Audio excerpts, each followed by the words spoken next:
Welcome to Glasgow Rangers Nation with me, your host, Owen James. All your latest Rangers news right here on what is actually a good day to be waking up and actually be a Rangers fan. Um, Look, I don't know about you, but that's the first time in a long time I've actually sat there and enjoyed watching us play. Um, finally, a decent performance. Finally, something to write home about. If that's the right thing. Finally, something to actually get enthusiastic about. A very good performance from the boys.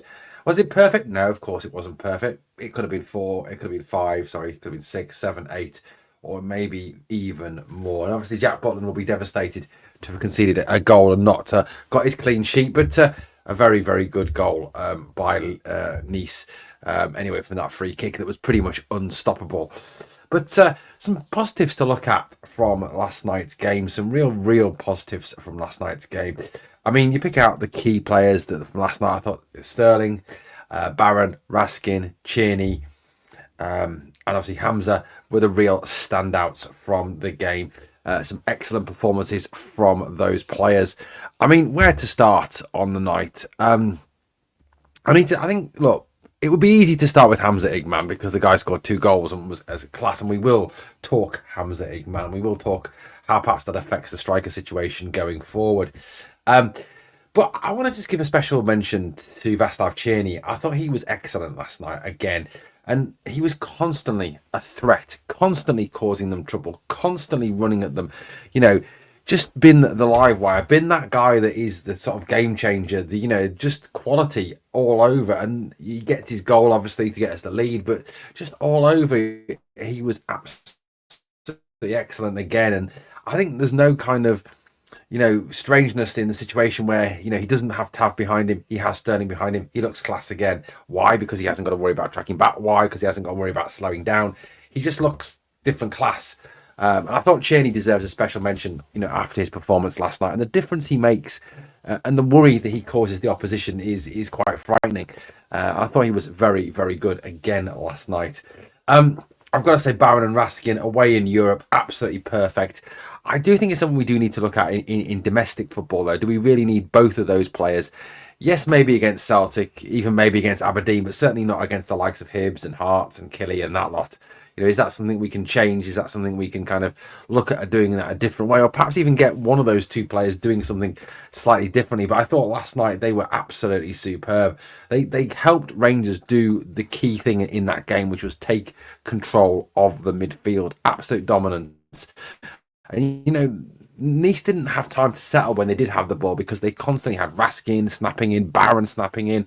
And if they didn't win the first tackle, they'd go in again and again and again until they actually did get that ball back. And they were absolutely excellent. Raskin, got forward a little bit as well, quite a lot in the second half. And I think, again, a top class performance from Nicholas Raskin, who since he's come back from injury, just seems to be a different player, doesn't he? He just seems to be a different quality player. And, he's tackling, his recoveries, his tenacity is absolutely superb. Now, yes, perhaps his ball usage could be a little bit better, and that's still an area for development. But, he's still a young player. That's still something he can and will improve going forward. I thought Dujon Sterling was excellent at right back. No weirdness at all in the fact that when Tav came on, straight away they got in down the right side of our defence twice. I must say my heart sank when I saw Tav come on. Really did. But I've got to say one thing, though.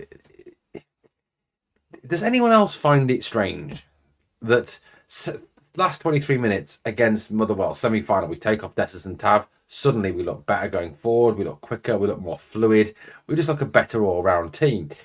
Tonight, we don't start with Dessers and Tav, we look a better team, we look a more fluid team, a more attacking team, a quicker team, just an all-round better team. We bring Tav and Dessers on the second half, we don't look as good. There's got to be a correlation there between the fact that playing with those two is like playing with 9 men. Playing without those two is having 11 men back on the field. And I think there's a big difference there. And I really seriously, if I was Clement, Coppen, whoever, would be looking at moving them on in January, getting rid of them because they're just an absolute liability. I mean, how? Just how the hell does he miss this chance? I mean, honestly, how he misses that, I just beggars belief. Absolutely beggars belief. It really does. Now, Heart and Hand, obviously, one of the top Rangers podcasts. David Edgar's absolute superstar, really is different class, the man. They tweeted out something that I thought was very, very apt last night, and I think I reshared that tweet on my X account. It was this. He said, "This is what David Edgar had to say." He said, "It's not just Igamane's goals tonight. Brilliant finishes that they were. He's worked their defence over. He's pressed. He's held the ball up. He's linked play. All the things that Dessers doesn't do." And Heart and Hand, absolutely spot on. Absolutely spot on. Hamza Igamane did everything last night that Dessers doesn't do. He takes 2 out of 3 chances. Dessers would have taken 1 out of 3 at very most, if any. And I'll tell you this, if Dessers starts last night, we don't win that game 4-1. We win it 2-1 at best. He works the defence over. Something Dessers doesn't do. He's too static. He's too weak. He falls over too much. He constantly had their defence unsettled. He constantly worked the defence over. He constantly looked, a class act last night. He pressed. He led the press, and he led it in a very physical, quick, decisive way. Again, something Dessers doesn't do. And there was moments where he holds the ball up quite brilliantly, takes it down his chest, takes it off, jumps up, heads it down, wins the ball. Something again that Dessers just does not do, and it means that the 3 players behind him, which tonight were Dio, Cherney, and Bayrami, can't get out. They can't get up. They can't run beyond. No strangeness again tonight that we play Igman. He holds the ball up better. We look better going forward. We're more creative. We just look all round better. He links the play up between those 3 players as well. He brings them into play. He sets up Cheney's goal. Again, all the things Dessers doesn't do. I mean, it's absolute night and day for me. It's night and day between him and Dessers. It's night and day between Danilo and Dessers as well. I mean, honestly, going forward, if Philippe Clement starts Cyril Dessers on Sunday, he's just asking for trouble. Cyril Dessers should be the 3rd choice striker in this squad. Well, actually, no, he should be the 5th choice striker in this squad after Zach Lovelace as well. Actually, no, 6th choice after Josh Gentles, and probably even Chelsea Cornet as well. But, he needs to go. He's just got to go. The man is just an absolute tool. But last night, and not even a good tool, but Hamza Igamane last night was absolute class. He was absolutely brilliant. The way he read the game, for some of those, for the goal, for Cheney's goal, he's fantastic. The way he runs, and he runs off the defender behind, then takes the defender's eye, then sets up Cheney, creates Cheney some space. Both his goals, again, yes, with the defensive mistakes, but that, the one where he nutmegs the defender, leaves him for dead, and then scores is absolutely brilliant. This lad has got all sorts of promise. He looks a top talent. I think he can only get better. And like I said, he really did lay down a marker last night. 2 goals away in Nice. That's, some people will never ever have expected that at all. I didn't even expect him to start. I'll be honest with you. When I saw the team sheet when it came out, I was absolutely stunned, genuinely gobsmacked, lost for words. You know me, that's not the usual thing I'm like.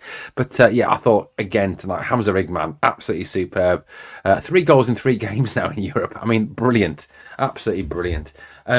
It's got to be him or Danilo up front on Sunday. It really is. If Clement's serious about winning, if Clement's serious about turning this around, it's got to be one of those 2, and it's got to be Sterling at right back as well on Sunday. It just cannot be Tavan Dessers ever again to start for this team. But like I said, last night's performance was a bit of a marker down, wasn't it? It was a bit of a look. We can go to Nice, somewhere we probably wouldn't have expected. Yes, Nice weren't great, but we still had to get the job done. You can only beat what's in front of you, and that's what we did last night. The table looks cracking, doesn't it? It really does. We're in the top 8 now. We're in the straight to the knockout phase, not a playoff round. We're going above Tottenham on goal difference. It looks great, doesn't it? Sitting there in 8th place. You've got to say, obviously we've got 3 games left to play against Manchester United, against Spurs, and against Union Saint-Gilloise. Now, 2 of those are at Ibrox. 1 of those is away in Manchester. I think realistically, you've got to look at that as saying 4 points, possibly a point against Tottenham at home, a win over Saint-Gilloise. As much as I would love to stuff Man United, because I fucking hate Man United. I would love to smash them, but I don't think realistically, with the fact they've got Ruben Amorim now, it's going to happen. I think under Eric Ten Hag, it was an opportunity because Ten Hag was one of the worst managers I've ever seen. But realistically, I don't think that's going to happen. But, another 4 points, it looks altogether a whole lot better. And there is some absolutely fantastic teams in this Europa League this year. I mean, some teams obviously that are out of sight there that you can't see that are below us at the moment. But you look at the teams above us at the moment. Lazio, a good team. Athletic Club, probably one of the favourites for the tournament. Eintracht Frankfurt, looking quality. Galatasaray, again, a good team. Anderlecht looking decent. Ajax under Farioli looking decent. And we know Lyon are decent, although Lyon are going through somewhat of a bit of a few financial troubles and could be relegated to League Two for financial irregularities, which would be very, very interesting if it were to happen. Like, you could see a fire sale happening there, especially as Rayan Cherki, their star winger, has been linked with a move to the Premier League.